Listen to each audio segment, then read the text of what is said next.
Captured by Women is brought to you by Yum Vita, a delicious way to grow.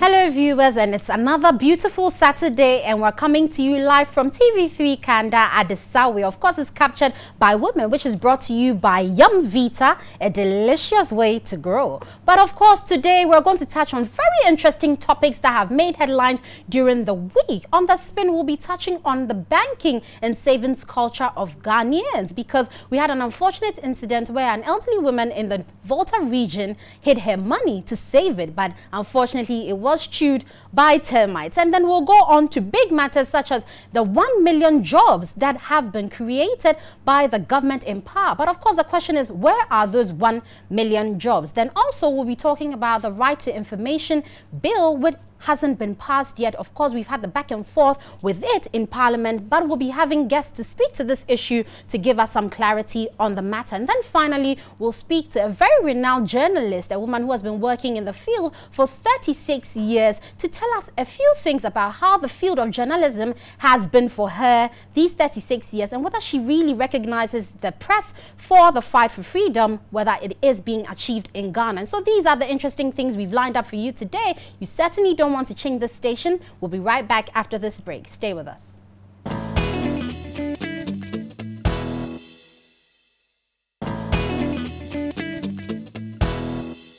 Welcome back to the show. So for Spin today, we are discussing the rather sad story of an elderly woman in the Volta region who dug a hole and kept her money in it because she had previously been scammed, by a microfinance company. So to avoid that, she decided to keep her money in the ground.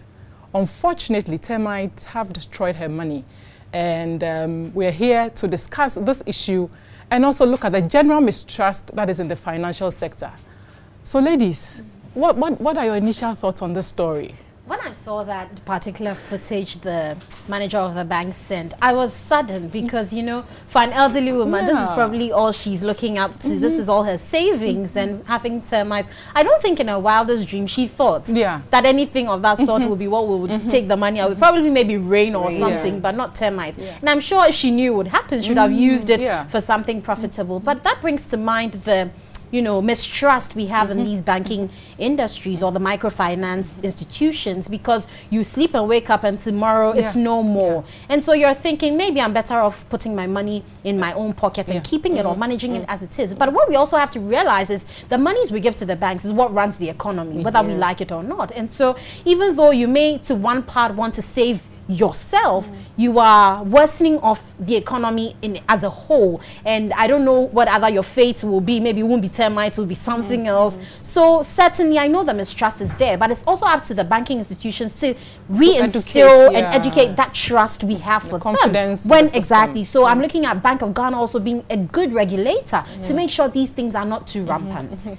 When you talk about saving and us recognizing that our money is what drives the economy, I think that conversation has to be had from childhood. It's not the financial literacy and saving culture is not something we've emphasized so much in Ghana.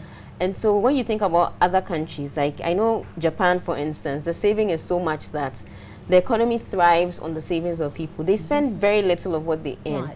So we have to have that conversation from childhood. I mean, for many Ghanaians, you only start hearing about saving when you're in your teens. When you're actually employed. Or when you're making money. Exactly. But when you're a child, you get people give you gifts, your parents give you some money, things like that. We should start having that conversation very early. And so the savings culture needs to be encouraged.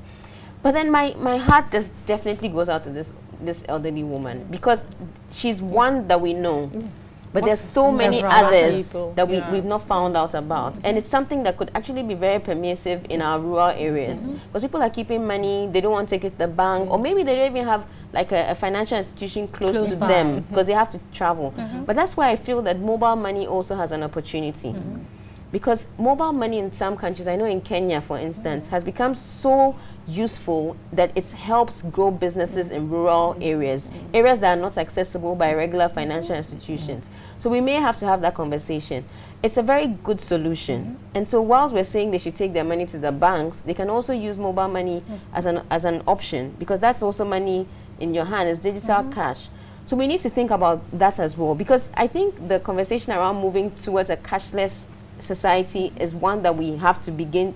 We started talking about it a few years ago, and now it's gone. But you know, I agree with you when you talk about the mobile money issue, because I mean, in Kenya, it is so right. Even with taxis, you can easily pay with M-Pesa, as they call it. And you know, my heart goes out to these rural areas, because Petra, in as much as mobile money may even be a safer, more convenient option, the truth is the technology. Most of these older people are not that technologically savvy to be able to use it. So when they're going to ask their children or grandchildren, the mistrust is still there, because she's thinking, oh, he's going to know how much I have, and he's going to, you know, dupe me or take my money or misuse it. And so all that is there. But if the child also understands right from scratch what it means to even save, he would be encouraged to want to save his grandma's money well, because at the end of the day, it may even benefit him when the economy turns around. But the Bank of Ghana, I mean, looking at this plight, she's 1 out of a million probably, and so they should make sure their regulations work, they are enforced. If there are any punitive actions, they should take them and make it stringent, so that it, you know, takes away all these other financial companies that come on board. Yes, we have to find a way to get it down, because like you said, savings supports the economy, and so we have to find a way to move the education from just Accra and in English to people in the rural areas who actually need to find this information and find. Indeed, it's a heartbreaking story. We hope that all the stakeholders in the financial sector, including ourselves, would also educate ourselves and everybody, you know, to save at the bank and to restore the trust in the financial system. Please stay tuned. We'll be right back after this break.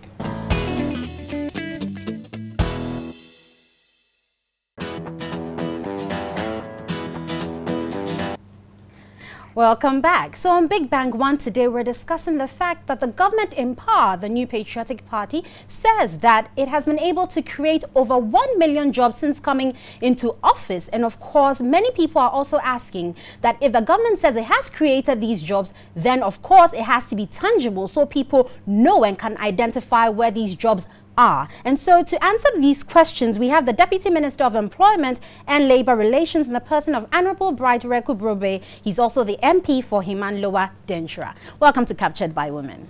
Thank you very much. So of course the big question is, government says it's created over 1 million jobs, but many people don't seem to be able to recognize where these jobs are. Can you help us understand better what the issue is? Well, the discussion on the 1,096,404 jobs we said we have been able to, you know, engage people in is a result of the fact that we were launching the Nation Builders Corps. You know, on the heels of coming to power, one of the challenges was that unemployment was very high. The rate of unemployment was high. Indeed, the Ghana Living Standards Survey in 2015 put the unemployment rate at 11.9. This means that 12 persons out of every 100 able-bodied persons were unemployed at that time. So we campaigned. The MPP said that you fix the situation when we come to power. Indeed, from 2017 throughout January to December, was preparatory kind of stages. So the president put together a team to come up with the Nation Builders Corps. It's a well thought through program and was going to be launched on a strategic day like May Day, Labor Day. But before we do that, we needed to tell people that all hope was not lost. So we had to, you know, get the statistics on employment to tell people how many jobs have been created, because question of we are not seeing it, we are not getting jobs, and it was all over. So my minister asked me, indeed, to get the data, it depends on Ghana Statistical Service, but we will not wait for them. So I took it upon myself when minister asked me, went to ministry by ministry, agency by agency, sector by sector, trying to know what has been achieved. So for instance, I went to the Education Service, said, Honorable Minister, how many jobs have you added on since you came? Then he said, oh, that I can't easily tell you. Let's go to my HR director. So we went there, and they said we had clearance, you know, for 14,000 and then later 19,000. So, for example, since January 2017 to March 31st, we have created 33,000 jobs. New jobs. New ones that have been added, both teaching and non-teaching. You know, when we say we've created the jobs, it's not as if some of them are newly created. And some too, because of prudent economic measures, you have money to pay them when you engage them. So it's not as if anybody can just create the jobs. Indeed, if the opportunities were there for a previous government to even create, because of funding gaps, they could not have done that. But lots of prudent measures put in place between 2017 January, when some of the budget, some of the ceilings had to be capped and all that, to make way to create. So this is what happened in the education sector, about 33,000. But Honorable, the question has been, and I think from the minority side, the question is that some of it is merely tactics, as they call it, the sack and replace tactics. So when you come to the education sector and you look at the school feeding program, for example, some people were let go and some sympathizers have been added on. So it's not as if a particular jobs have been created. It's just replacing old positions. So nothing of the sort, or at least specific to the school feeding program, it's no big deal, or nothing new has happened in that area. Just add to Rosamond's question. Throughout what you were saying, I was just figuring out, when you say create, do you mean these are new opportunities that didn't exist 2 years ago that we now have? Because if we had 1 million people already in the workforce and they've been taken out and replaced by another 1 million, like what Rosamond is saying, is that the situation, or this is an additional to the workforce? You are creating a wrong impression, Rosamond. No, we are not. We want clarification. We want to clarify. That's why we're asking the question. It's important that you are clarifying. My district, for instance, we had 10 schools for school feeding. And then what we did was to add on. It's not like sack those.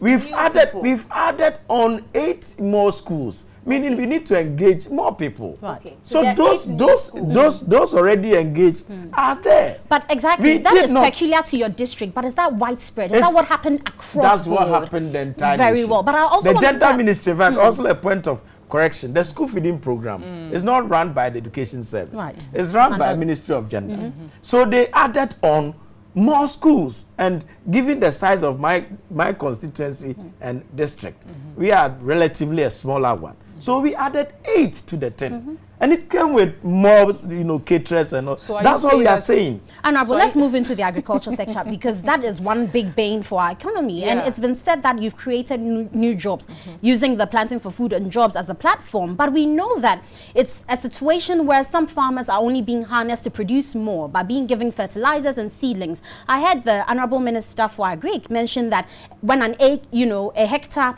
of land was added on, then it seemingly employs about 2 more people. But that is not really the situation on the ground. Clarify the agri sector issue for us. Yes, indeed. I also had an opportunity to ask about that.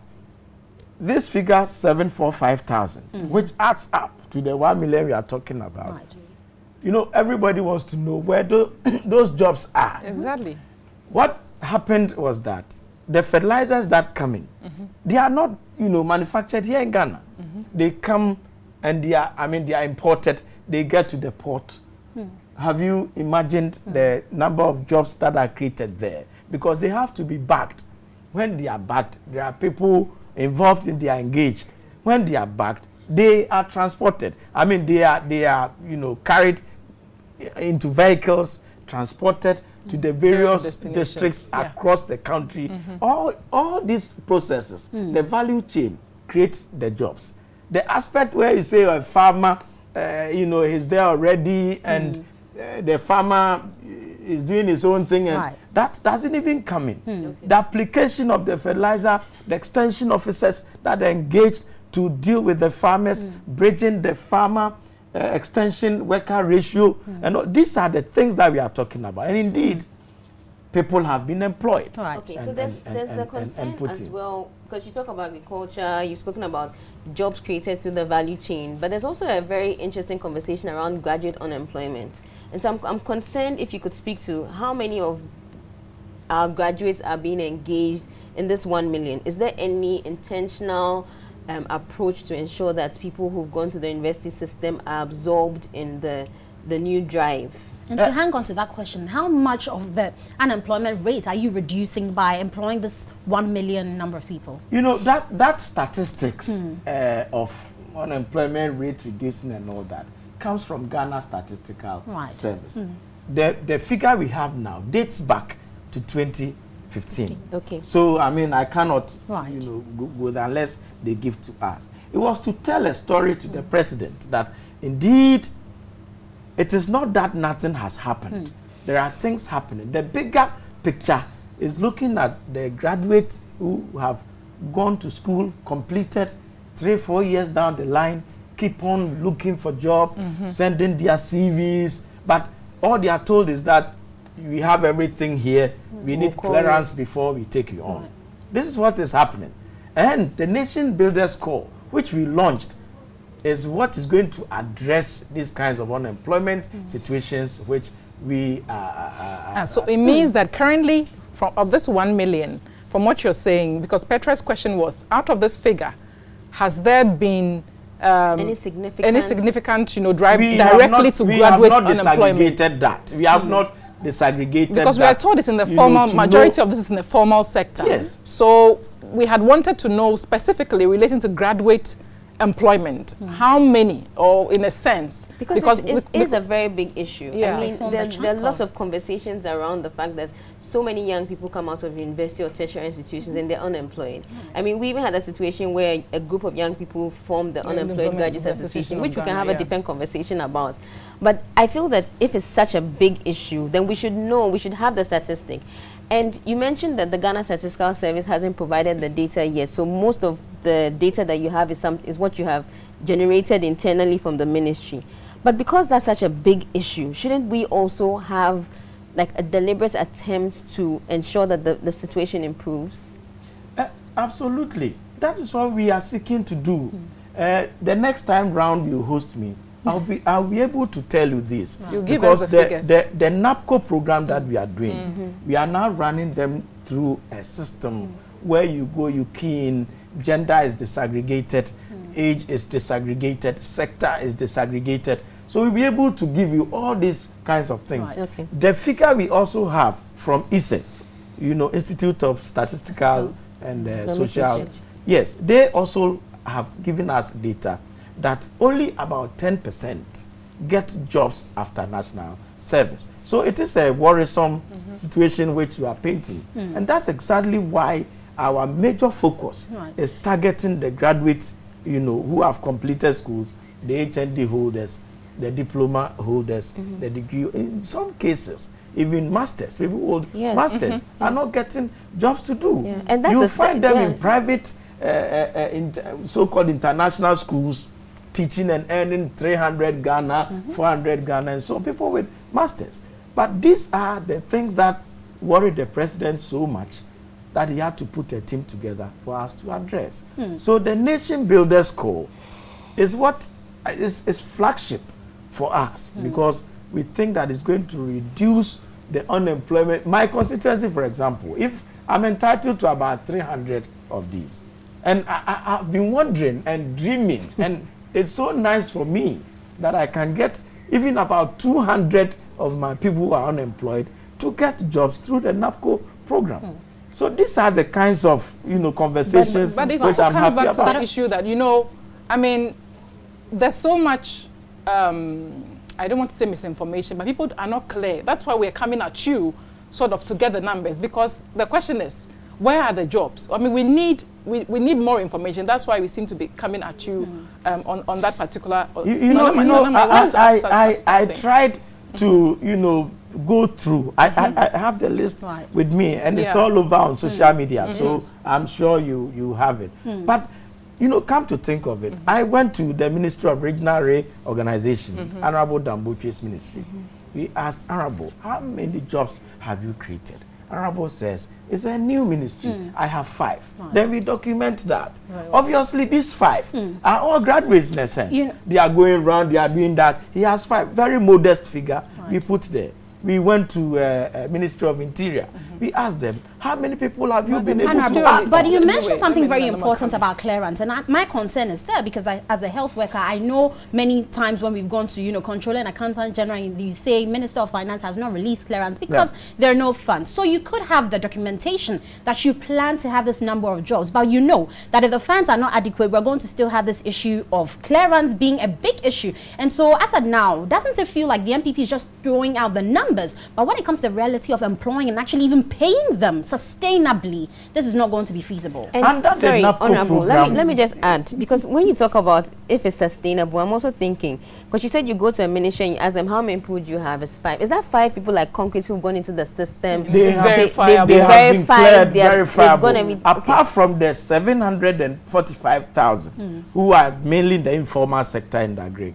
All these are, formal workers who have gone through mechanization and they are paid through the Controller and Accountant General's department. But the good news for you is that you in the health sector, we have about 16,000 or more people who we have put on our payroll from January 2017 to date. They include the nurses, doctors. Just recently, about a couple of months ago, at post as we speak. So they have about 16,000. We documented that as part of the figure we are talking about. Hitherto, about 2-3 years down the line, your colleague doctors who have been sitting at home and not being employed. Meanwhile, the ratio, patient and doctor ratio is just too wide. We need these people in there. People have not been able to employ, previous government. So if we say we have created, it's the innovations, it's the prudent management of the economy that has enabled us to have money. Because we can't engage a nurse or doctor, for example, and at the end of the month, you renege on payment. It's very important that we make sure that the money is there. Under the NAPCO program, this year, we earmarked 600 million. We are anticipating to roll out 100,000. Well. We start, and I'm not even sure, much more people will come for us to get to 100 by December. But God willing, it is a voluntary program. I've heard that some private nurses want to go on demonstration. They have a right to do so. But let me use your medium to appeal to them that you have been staying at home for 4 or 5 years. You have the skill. It's a nursing, it's a private institution which you attended. Some have found their way into private medical facilities, but are not being paid well. I may not want to name any institution here, but the government says, whilst you wait for clearance to come and we engage you fully, voluntarily, go to the system, put yourself in. The good thing about NAPCO program is that we will give them orientation. We will give them community entry techniques and all that. So when they go to the rural areas, they even know how to live. And in our CHIP compounds, they will be more useful to society. Very well. And on that note, we have been speaking to the Deputy Minister of Employment and Labour Relations in the person of Honorable Brajireku Brube. He's also the MP for Iman Lower Dentra. And of course, I'm sure you've heard some explanations about where the 1 million jobs are. If you are in it, kindly let us know. And if you're also seeking for it, do make sure that you get your space, because it's for all Ghanaians. It's been created for each and every one of us. So make sure you take advantage of what government is doing to get employed. We'll take a break. We'll be back with more here on Captured.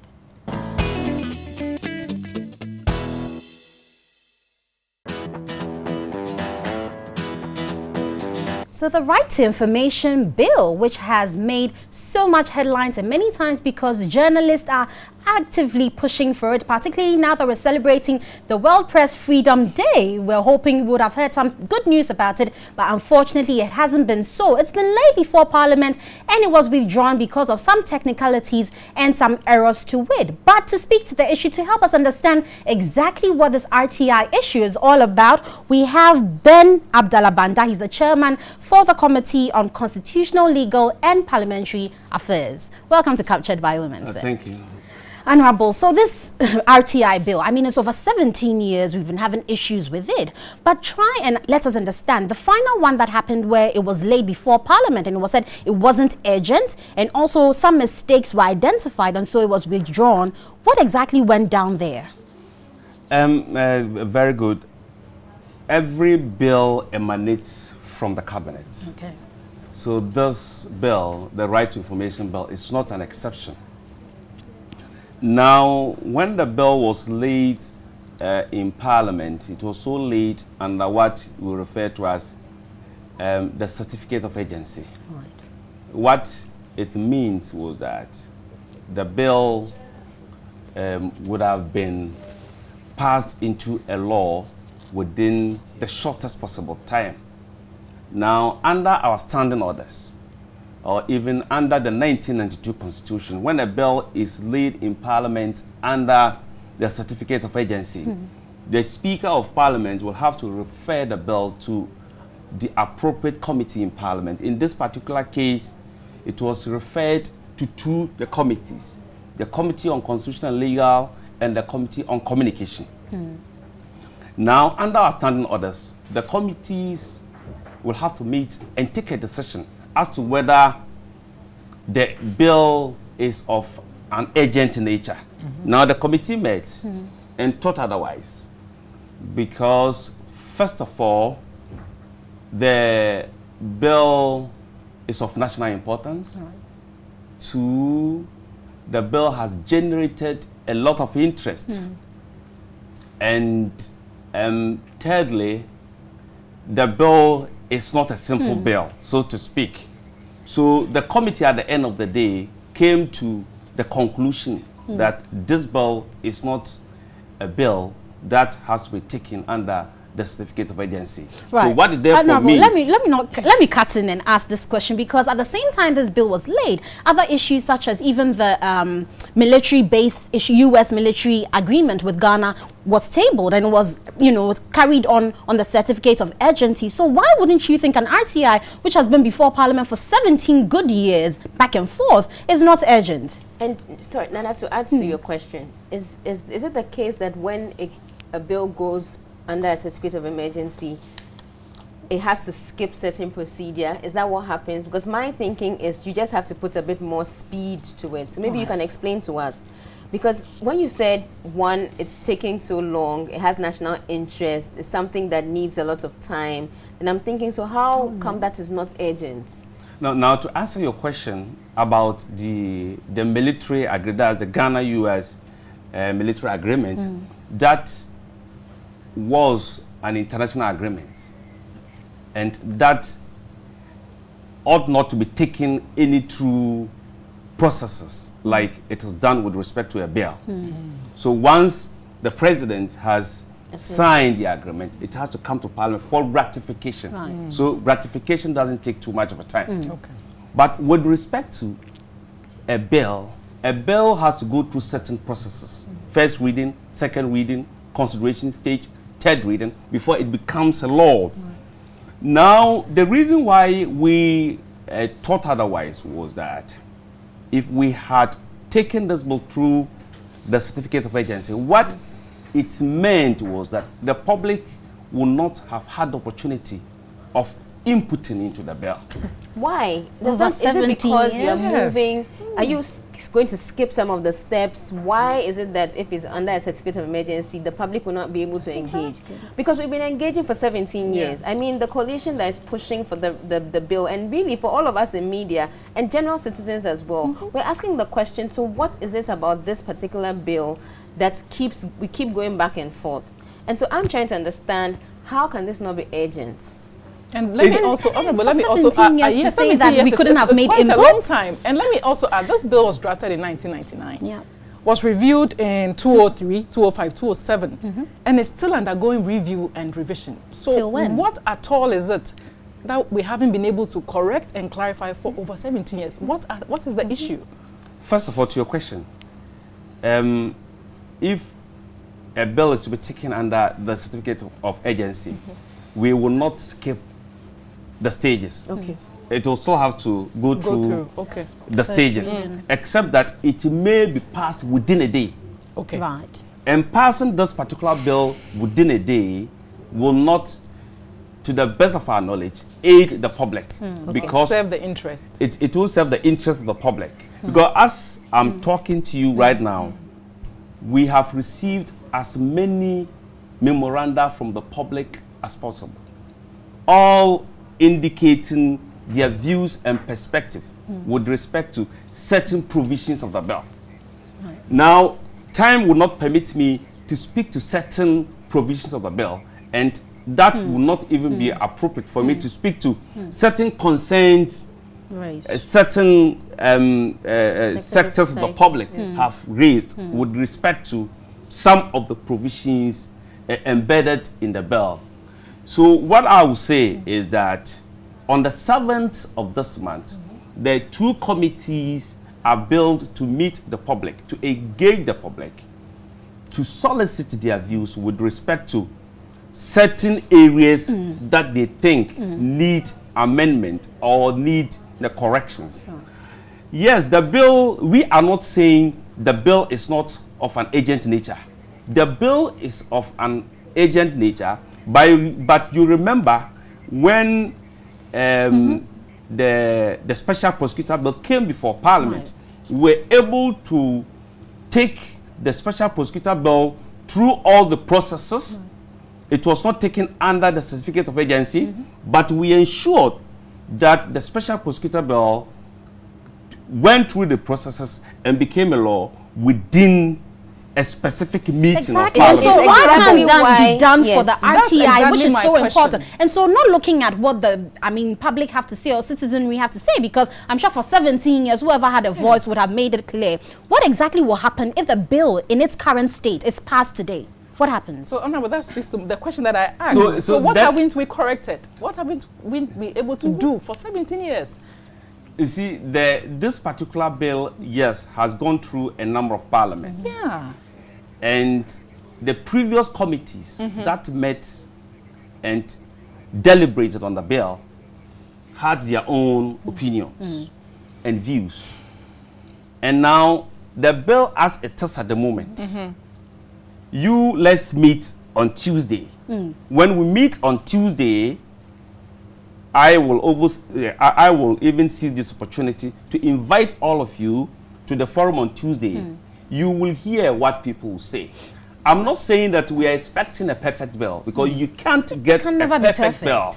But let me assure all of us and the public out there that to the extent that the special prosecutor bill was speedily taken through the processes, though not under the certificate of agency, it was taken through the processes and crystallized into a law within the shortest possible time. This particular bill, I'm sure, will also go through the same process. I'm struggling to understand, Honorable, what you're saying, because you still haven't answered my question. My question to you is, what will happen today if the bill is passed? Is it that people, journalists will have difficulty in accessing the information? Is it that journalists will not be able to work anymore? Is it that the politicians who have tossed around with this bill will be arrested immediately? What is it? And there is a school of thought that says that there are power brokers and certain interests that want to ensure that this RTI bill is never passed. Yeah, that these hiccups are even self-orchestrated. Governance is a continuum. And year after year, it goes through the process. We have issues, we're reviewing, and we're not passing. It's just like the affirmative action bill. There are issues that we need to address that we keep tossing. Yeah. And so the public now has the feeling that maybe it's just an intentional activity to ensure that this is not passed. Because on the 7th of May, we're going to open up again to hear what people don't like about it, what people want to change, and we're essentially going through the same process that we've gone through for so many years. Okay, so what's the assurance that this time is different? Okay, let me give a particular example. Some school of thought is of the view that, for instance, information that is intended for the cabinet or the office of the president is exempt. Some school of thought is of the opinion that this information ought not to be exempt, despite the fact that it it is meant for the public. But others also hold the contrary view. Yeah. In like the same way, there are other provisions within the bill that people are beginning to raise concerns. But Honorable, you do agree that with this particular statement you've made, where some information to cabinet or presidency should not, I mean, is exempt, it will come to a point where you decide whether it will be or it will not. At the end of the day, really, holistically, if the bill is passed today, it's going to benefit everybody, depending on, there will be clauses that won't favor the whole public. And so, at what point are we going to say, okay, this time is enough, let's put this bill together? Because remember, MPP will be out of government, NDC may take over, CPP can come into power, and they will decide also to now start going through this process again. So up until what point do we say RTI has to be passed, irrespective of what everyone thinks? Let's do the right for the country as a whole. And Honorable, wouldn't you say that on the back of us hosting World Press Freedom Day, it's almost like an indictment on us as a country, celebrating democratic principles, touting our democratic credentials, to be tossing and tarrying with passing a bill that will entrench democracy? It's quite an oxymoron. Yes, isn't it? to a large extent, I do agree with you. But you are asking of when should we pass the Right to Information Bill. When to pass the Right to Information Bill is now. Because Ghana has gotten to a critical juncture. Is this an It's assurance yesterday. giving us? It's yesterday, not Ghana now. has gotten to a critical juncture. You see, a critical juncture where everywhere around the world, across the length and breadth of the world, people are praising Ghana with respect to how jealously we have guarded press freedom since independence and up till now. Now, my challenge to all of you is that let's be certain and sure that if Parliament doesn't pass this bill in the next meeting, that is when Parliament resumes on the 15th, up to when we break, or before the end of the year, you hold Parliament accountable. But I'm sure that given the agency that leadership in Parliament are given to this bill, and given the fact that the President himself is interested in ensuring that this bill is passed into a law by the close of the year, I'm sure that this bill will crystallize into a law. Well, we pray so. Yes, We pray so. And on that very encouraging note, we have been speaking to Honorable Ben Abdallah Banda. He's the chairman for Committee on Constitutional, Legal and Parliamentary Affairs, and he's been throwing some light on the RTI bill, which hopefully will be passed in our lifetime. We'll take a break. We'll be back. Stay here on Captured by Women.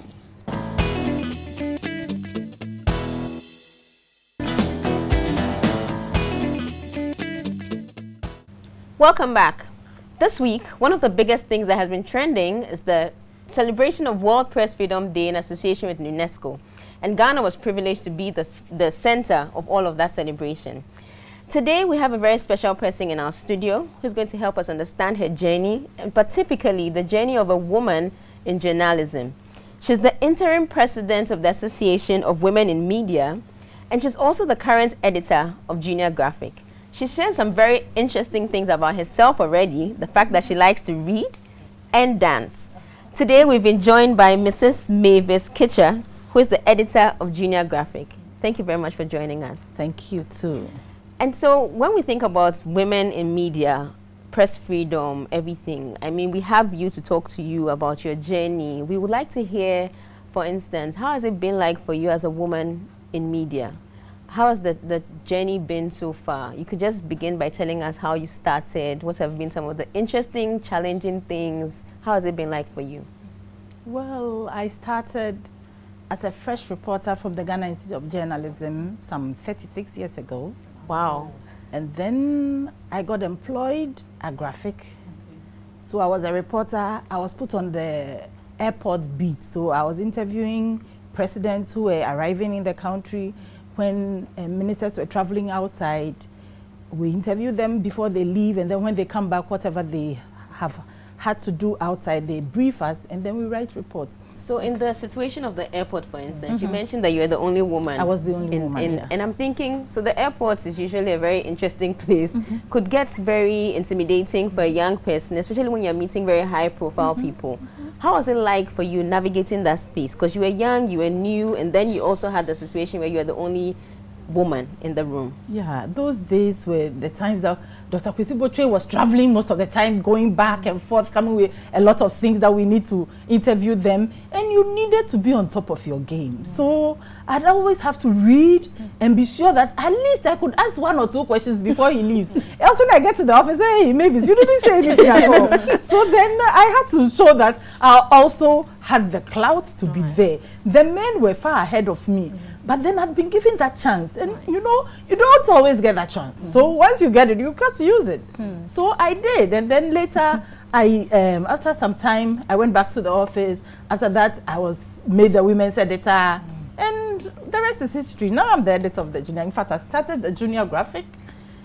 2000, the year 2000, I started it, and I've been the editor. I have trained other fresh journalists. Now my assistant editor is somebody who was employed straight onto the junior graphic, who is now the assistant editor. I have trained her, and I'm proud of that. So, Auntie Mavis, let me find out, going back on how you started during your time, you're one of the few female journalists at the time. Would you say that in your rise or in your experience, you experienced any gender biases, I mean, in your career? And if you did, how did you overcome them, you know?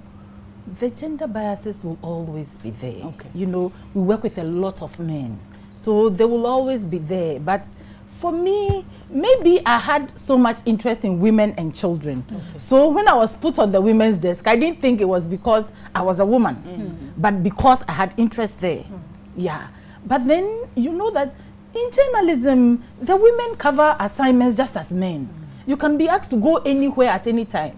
I remember again, I had to travel with the then First Lady, Nana Konelu Ajman, and I had to go before the team went. So Graphic bought me a ticket, everything. I left for Abuja at that time, and when I got there, the team hadn't arrived, so I didn't have anywhere. We got there so late. The other missions came, they picked their journalists, and I was alone. I said, oh my God, that day I felt so bad because I didn't have anybody, I didn't know anybody.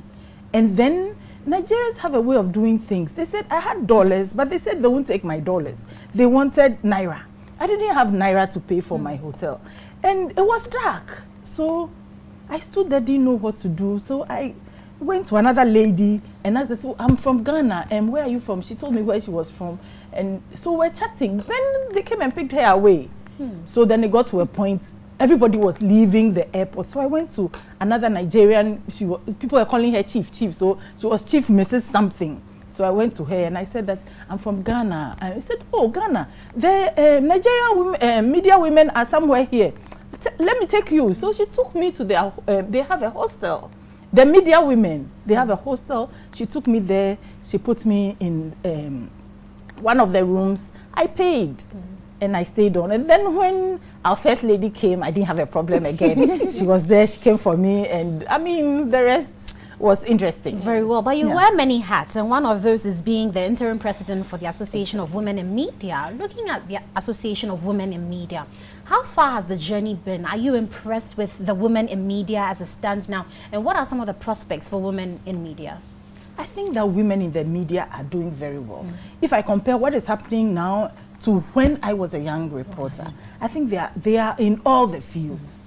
When I entered, we didn't have a female reporting on sports. Okay. Maybe because they thought that we didn't understand what sports or meant. Right. So nobody was reporting on. But later, I think about 5 or 6 years later, we had somebody at Graphic. She was Perpetua Krenzel. She started reporting on sports. And she did it so well. And she was going on international assignments and all. Now I see women in all the fields. And I'm happy. And I'm proud of them. But then I think that we need to do more. In your current role as the interim president, and with your journey as a journalist for 36 years, and comparing journalism then and now, what are some of the journalistic principles and ideals that were popular then or that were used then but we've lost over the years, and you think that we should go back, you know, journalists today must practice those principles? I think there are lots. Okay. Because in our time, there are things that you couldn't even do. You can't go on. I hear people talk on radio, and it's like they are in their kitchen. you know, there are things you cannot say on air. But now, it's like there's so much freedom. And I think we are lowering standards as well. Because in the past, it won't even get by the news editor to get to the editor. But now it's on air. It's in our papers. So what are we doing? We are losing the standards that were set before us. The young people are doing well, but then they are losing the standards. I think that all media houses need to do things to improve on the standards because the standards are lowering. Okay, really. so there's the when you mention standards, then I remember the conversation around the fact that we are sort of switching around the issue of standards and freedom. When we talk about maintaining standards, then people begin to say, okay, it's stifling media, you're trying to gag the media. What will you say to that? Because you've also worked through different phases in our history. You worked through a military regime, you've come into a democratic, constitutional elected different regimes. What would you say journalists should rather be focusing on? Because whilst we talk about standards, then the conversation is, okay, are you trying to stifle what people say? It's freedom of speech, so everybody can say what they like. And that, for me, I feel is one of the issues we need to consider. Yeah, we must remember that everybody can say what they like, but it should be the right thing to do. Because we are media men. We are not free to say anything and everything on air or in our papers. So freedom, our freedom is great because people actually lay their lives down to achieve this freedom. But I believe that the young people didn't see what happened in the past, so they don't appreciate it. We need to know that freedom comes with responsibilities. And as media people, we need to be responsible. There are things that you cannot say in public, but we are saying on air. For example, the Akan stations, they go so low sometimes, and I wonder that don't they have a news editor, an editor around to call them to order? They need to change because else, with time, you will get somebody who will say that, look here, you are not using the freedom that we gave you the way we thought you would do it. And then there will be other issues. Now we'll start crying and shouting. Let us do the right things. The media organizations need to have standards, guide, so that when people are airing, people will know that when I go on air or when I'm writing my article, I can't do it this way. So that they know, and then it will change.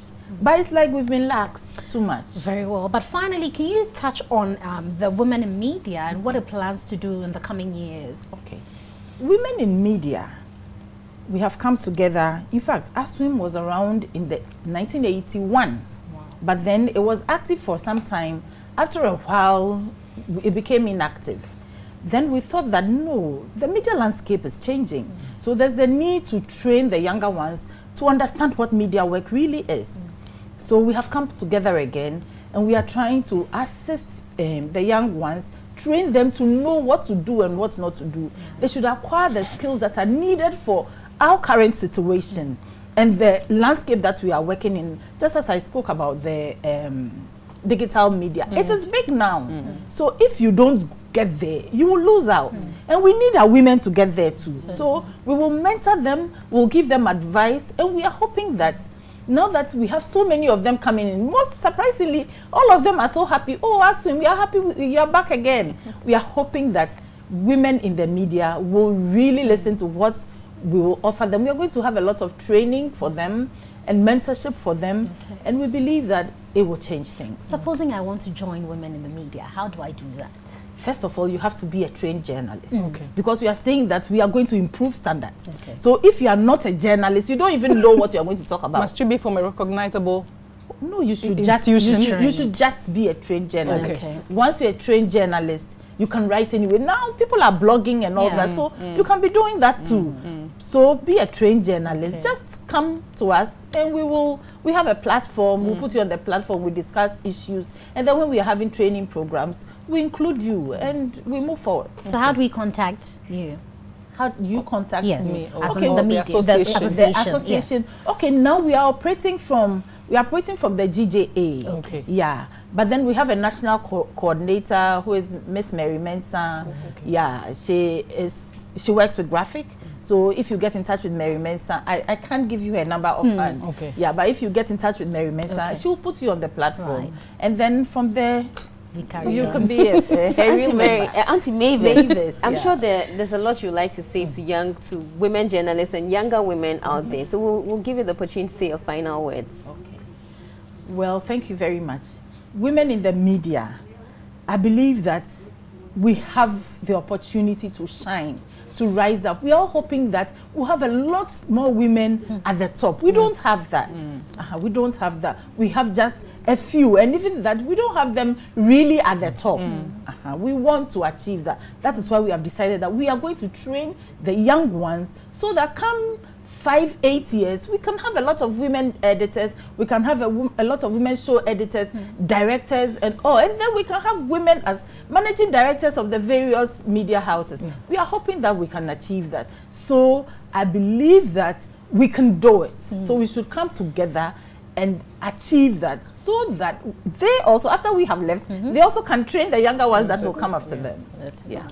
Thank you very much. It's been a very insightful and engaging conversation. I'm very excited that we could have you in studio, so thank you for joining us. Mrs. Mavis Kitcher is the editor of Junior Graphic, and she's had an exciting journey as a journalist over the last 36 years. We'll take a break, and when we come back, we'll go on with the show. And so we've had a very interesting show today. We've spoken about the RCI, and Nana has particularly hoped that this bill will be passed in our lifetime. We've had the word of the chairperson of the committee that's handling it currently, and we do expect that by the end of this sitting of Parliament, we'll have some good news. But we've also interviewed a very interesting, lovely lady who shared with us her journey in journalism, and we've spoken also about the issue of financial literacy, and of course, the very popular 1 million jobs that the government alleges to have created. Thank you very much for joining us today. We'll join you same time next week with another exciting episode of Captured by Women. This show has been brought to you by Yumvita, a delicious way to grow. Thanks for joining us. We'll see you next week. Bye.